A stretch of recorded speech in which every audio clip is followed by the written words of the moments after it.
प्रश्नावली क्वांटिटी का question number 3। दर्शाइए कि एक धनात्मक विषम पूर्णांक 6q + 1, 6q + 3, 6q + 5 के रूप का हो सकता है। सेम सवाल वही है, इसमें वर्ग की भी बात नहीं कर रहा, घन की भी बात नहीं कर रहा। तो देखिए सवाल करते समय क्या करेंगे, माना हल, माना वह धनात्मक विषम, माना कि वह धनात्मक विषम पूर्णांक,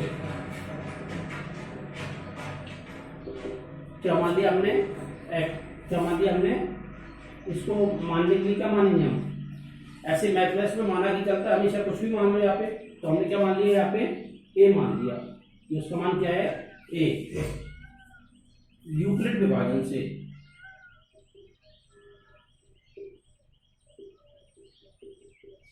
यूक्लिड विभाजन प्रमेयिका से क्या है, ए बराबर BQ + R, जहां R की वैल्यू क्या है, 0 से बड़ा या अथवा बराबर R और B से छोटा, ये R की वैल्यू हो गई यहाँ पे। अब देखिए यहाँ पे देखो R के संभावित मान, B का मान क्या है यहाँ पे, या लिख लेते हैं हम B बराबर, जहां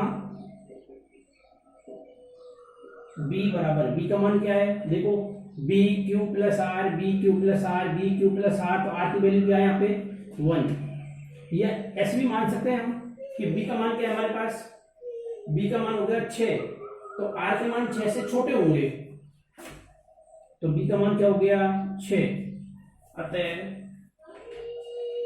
R के संभावित मान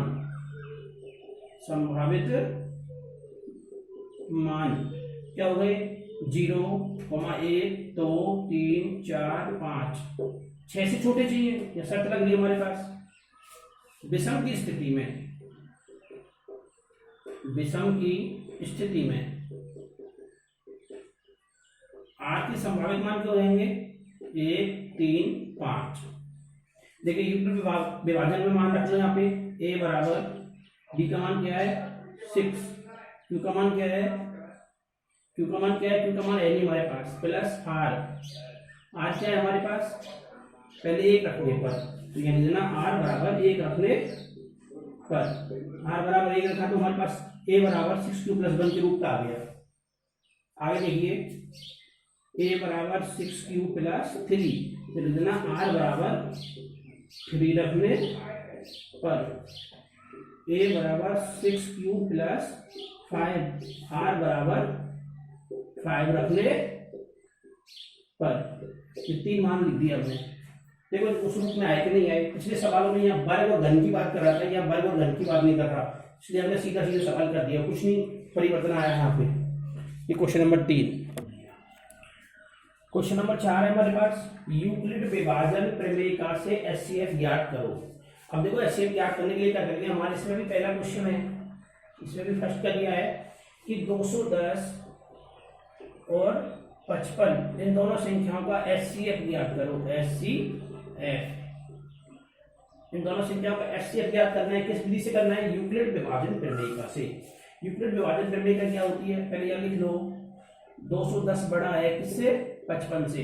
यूक्लिड विभाजन में से HCF ज्ञात करते हैं तो हमेशा बड़ी संख्या में छोटी संख्या को भाग देते हैं। देखो पहले रफ कार्य कर लो, यहाँ पे रफ कार्य समझने के लिए रफ कार्य करेंगे, तो बड़ी संख्या में छोटी संख्या का भाग देंगे।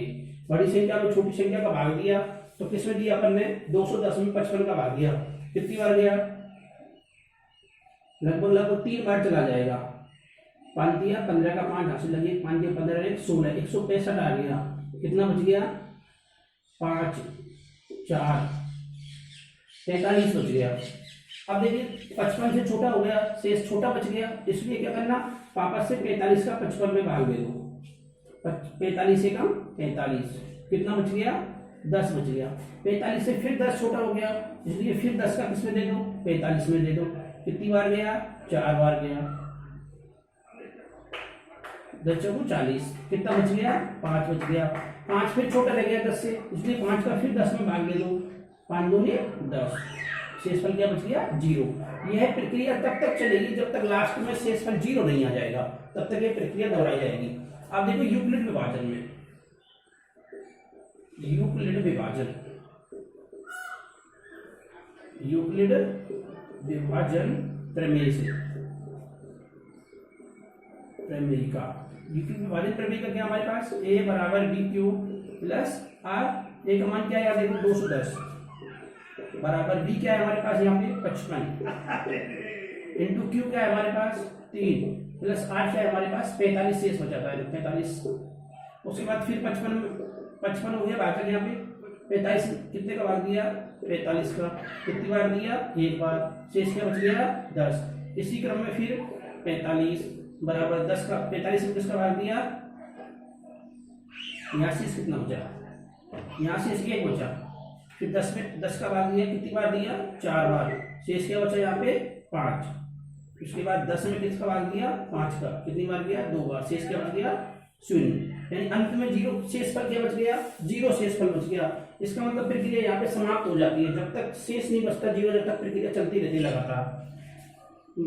अंतिम क्रिया या अंतिम भाग या अंतिम क्रिया, अंतिम जो हमने कृति की यहाँ पे, उस अंतिम कृति का जो भाजक होता है, तो भाजक क्या है यहाँ पे तो लिख देना, अतः वही में से होता है, अतः 210 और 55 का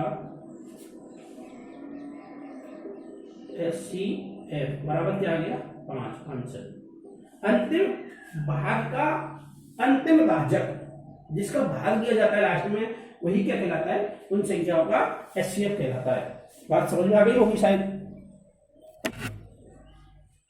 अगला देखिए उसी क्वेश्चन, चौथे क्वेश्चन में 4 नंबर सेकंड क्वेश्चन, 120 और 130 का HCF ज्ञात करो।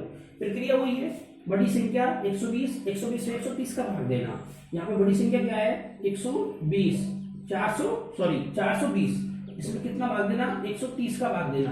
भाग देते समय क्या करेंगे, भाग देंगे तो कितनी बार जाएगा, भाग लगभग 3 बार चला जाएगा। 3 बार भाग दिया कितना आ गया 0, 3 9 3 3 कितना आ गया 390, 390 आ गया, कितना शेष बच गया 0 3, 30 शेष बच गया, यहाँ पे शेष बच गया 30।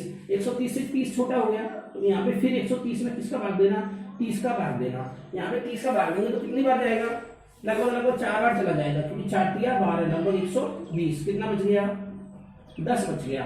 फिर 10 छोटा हो गया, 30 में फिर भाग दिया, कितनी बार गया 3 बार भाग चला गया, इसका मतलब 0 आ गया। यहाँ पे अंतिम भाग कितनी बार गया, यहाँ पे 10 का भाग गया, इसका मतलब इस प्रक्रिया गया, यानी दोनों अंकों का HCF क्या आ गया 10, क्योंकि अंतिम भाजक क्या था यहाँ पे 10, का HCF क्या आ गया, देखो यूक्लिड विभाजन A बराबर BQ प्लस R, A बराबर BQ प्लस R, इसमें इसकी वैल्यू रखेंगे यहाँ पे। तो A क्या है हमारे पास 420 बराबर B क्या है यहाँ पे 130 इंटू Q क्या है यहाँ पे 3 और R क्या है यहाँ पे 30। उसके बाद फिर 130 में भाग दिया, किसका दिया 30 इंटू 4 प्लस 10, फिर क्या आ गया यहाँ पे 30 बराबर किसका भाग दिया 10 इंटू 30 प्लस 0 आ गया। अतः 420 और 130 का HCF बराबर क्या आ गया, अंतिम भाजक क्या है यहाँ पे 10, इसका मतलब इसका HCF क्या आ गया 10 HCF आ गया। इसका बात समझ में आ गई होगी आप अपन के लिए। यूक्लिड विभाजन से मैसेज निकालने का तरीका या प्रोसीजर है। क्वेश्चन नंबर 5, अगले क्रम में आता है क्वेश्चन नंबर 5। यदि संख्या 408 तथा 1032 के HCF को, इसका HCF निकालना, HCF को 1032x माइनस 408 इंटू 5 के रूप में व्यक्त किया जाए, मतलब इसका HCF का मान इसके रूप में व्यक्त किया जाए, मतलब दोनों की वैल्यू कैसी होगी आपस में समान। तो x का मान ज्ञात करो। तो पहले क्या निकालना हमको, यहाँ पे HCF निकालना यूक्लिड विभाजन से।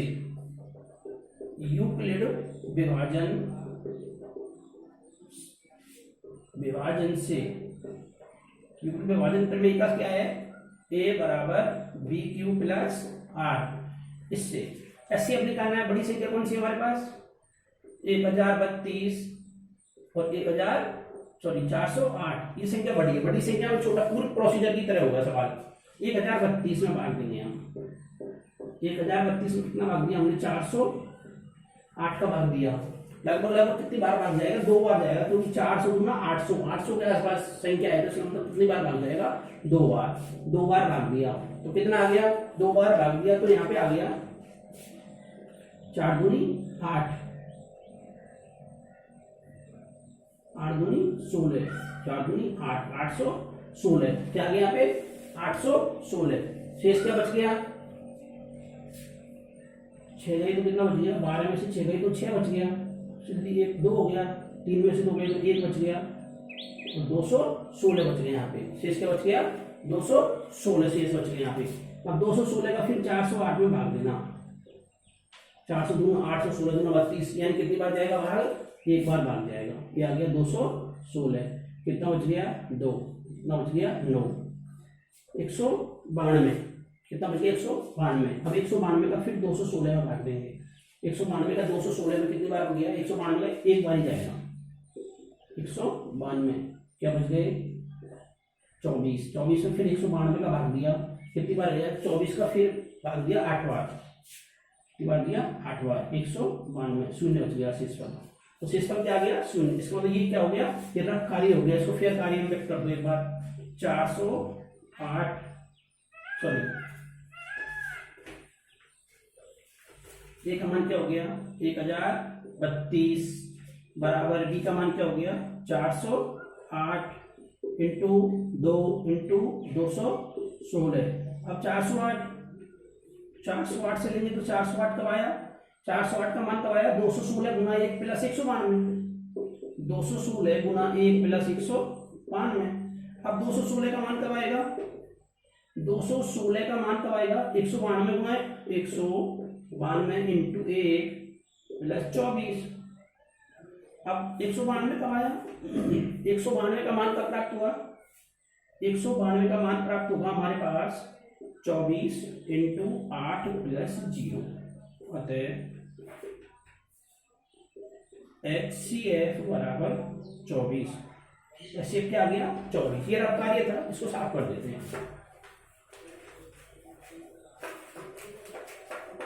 देखिए क्या कह रहा है, वो कह रहा है इन दोनों संख्या का HCF इसके बराबर है, इसके रूप में व्यक्त किया जाता है, वैल्यू बराबर है दोनों की। क्या हो जाएगा, 1032x माइनस 408 इंटू 5 बराबर 24। देखिए गुणा कर लो दोनों संख्याओं को, 1032x माइनस 8 पंजे 40 की सुपर आ सकेगी 4 और 5 को 20, 2040 बराबर 24। ये संख्या माइनस के पक्षांतर होके जाएगी तो प्लस की हो जाएगी। क्या हो जाएगा, 1032x बराबर 24 प्लस 1,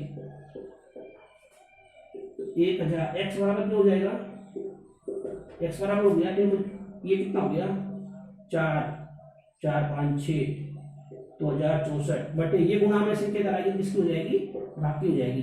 इस संख्या का भाग देंगे तो x बराबर कितना आएगा, 2।